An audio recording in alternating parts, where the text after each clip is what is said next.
What's up, YouTube? It is your boy Killer Cam. Be killing. Welcome back to the Killer Squad. We got Spider-Man No Way Home leaks. All right, and then make sure that y'all will go subscribe to my little brother's channel, King Caden 19. Link is in the description. Um, about about his channel, but not only that, let's get into it. Let's watch this news. How's it going, everybody? It's Warren. Welcome back to the Cosmic Calendar, and today we have some pretty big Spider-Man leaks, and they're different than we've really had before. In the fact that they actually describe why some things that are going to happen in Spider-Man No Way Home are actually happening. Specifically in regards to not just the main villain, but the other villains as well, because as most everybody knows, there have been a lot of villains reported and rumored to be in this movie. It's almost going to be an unofficial Sinister Six, or an official Sinister Six if they decide to call them that. And as far as how all of these other villains are Hold on, wait. Do not click off the video. I'm gonna play in a minute. I'm just talking. I'm gonna tell you something. I should have got me some popcorn. So tomorrow I'm gonna probably have me some snacks when I'm watching Marvel News, cause I need some snacks. But into the MCU after dying, this plot leak does a pretty good job of explaining. And it also does a pretty good job at explaining why they still want to kill Peter Parker. So these are multiple leaks compiled together by somebody who the internet seems Peter to Parker trust didn't right kill now. no Mysterio. He just framed him. Spidey Forever 245. So as usual, I'll go over all of the leaks first, and then we'll talk about what it means, and I'll give you my opinion on them after. And reminder, I'm still doing my Stormbreaker giveaway. All you have to do is subscribe to me and Cosmic Culture. Link in the description down below. The giveaway ends at the end of this month. So these wait. Hey, I gotta get that Stormbreaker. Hey, I'm getting Stormbreaker. I gotta get it. People asked him a little bit about the film. I gotta get that Stormbreaker. Of how he gave information.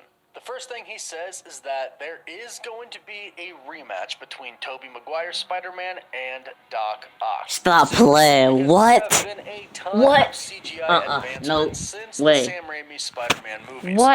They are retconning Doc Ock to go insane again with the arms, but they're also going to take a sympathetic angle with him, which kind of makes sense because the last time we left him, if he is from the same Raimi universe, which they go on to answer later, he just lost his wife. Now, this leaker did say that he's not sure exactly where Tobey Maguire and Andrew Garfield's Spider-Man get By the way, taken tomorrow I'm gonna react into Marvel Easter eggs reaction, so stay tuned for that.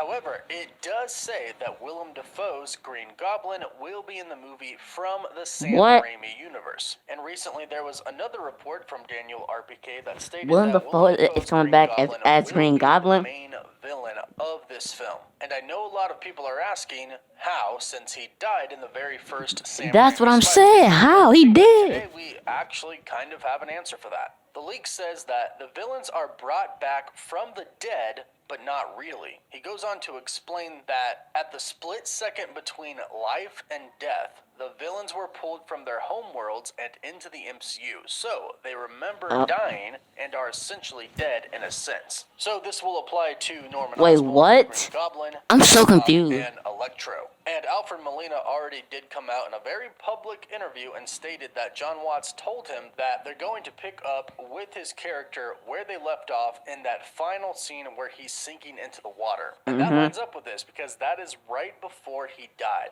And with Electro's so-called death, it kind of looks like he could have actually been teleported somewhere else. Or taken to another universe. Electro's not dead. I know that for sure. Was killed off screen and remembers his death. It's fair to note that this could be from a different universe, and he said what happened to Sandman applies to the Rhino and the Lizard, meaning they could be in the movie. However, he doesn't specifically say it is possible that they are in the movie. But with so many villains being in the movie, it definitely doesn't surprise me at all. Now, it goes on to say that the reason that these villains hate Spider-Man in this movie and are going to try and kill him is because they actually remember Spider-Man as the one who tried to kill them or actually did kind of kill them. So that's why all of the villains are probably originally going to be going after Tom Holland's Spider-Man, and then the other two, Andrew and Tobey, are going to show up and help because it's kind of their fault too. And then he goes on to say that he believes that Wanda is the one who so-called breaks the multiverse and causes the multiverse trouble to happen. Okay, now, okay, we know that right. WandaVision, Spider-Man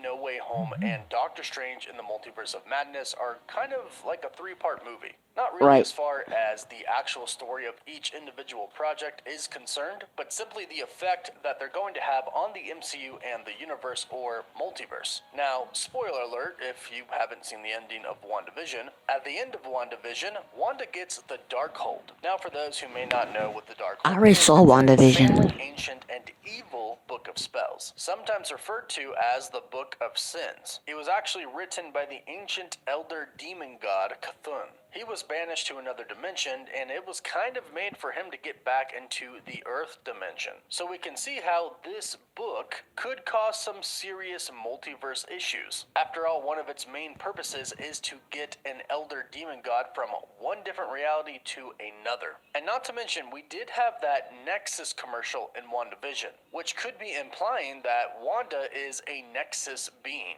Now, a Nexus in What? the Marvel Universe act as the keystones of the multiverse and are crucial to its ultimate coherence and stability. In fact, typically, Nexus beings are watched over by cosmic forces such as Right. the Time Variance Authority, which we are going to see in Loki. Nexus beings can affect probability and thus the future, altering the flow of the universal time stream. And in WandaVision, Agatha did mention that Wanda did a probability hex, although Wanda didn't really know what she was talking about. Maybe it wasn't a hex, but simply the fact that she was a Nexus being. And if she is, all of this tampering with the Darkhold that she's doing could definitely affect the multiverse. And that could cause some pretty big problems for our friendly neighborhood Spider-Man. And this could actually explain why Doctor Strange is in Spider-Man No Way Home. I mean, if we're being honest, that was kind of the first dead giveaway of the multiverse or Spider-Verse in No Way Home when Doctor Strange was confirmed to be in the movie. Why else would he be there? He's not really the role model father figure type like Tony Stark was to Peter. He's more of the I have to protect your reality douchebag type. So what this leak actually does Oh, to that's us is me. how I just some of on that these saying dead characters can you just called return. Doctor Strange It a makes sense. They douchebag. weren't Dang. actually dead. They were taken right before death, right before that very last inch of life was taken from them. Because at this time, there have been several reports stating that Willem Dafoe's Green Goblin is indeed going to be the main villain, and he's going to be from the Sam Raimi universe, but half he died in the very first film. And then Alfred Molina's Doc Ock died in the second Sam Raimi film. And then, of course, Electro died in The Amazing Spider-Man 2. And I also think it's safe to say that while these villains are being taken from their respective universes, their Spider-Man are being taken as well. And that's how they all end up in our MCU with Tom Holland. And that explains why these characters would be attacking our Spider-Man, Tom Holland's Spider-Man. They think he killed them because, let's be honest, a Spider-Man suit is kind of a Spider-Man suit in the eyes of the villains. They see a Spider-Man suit, they see Spider-Man. They want to kill him.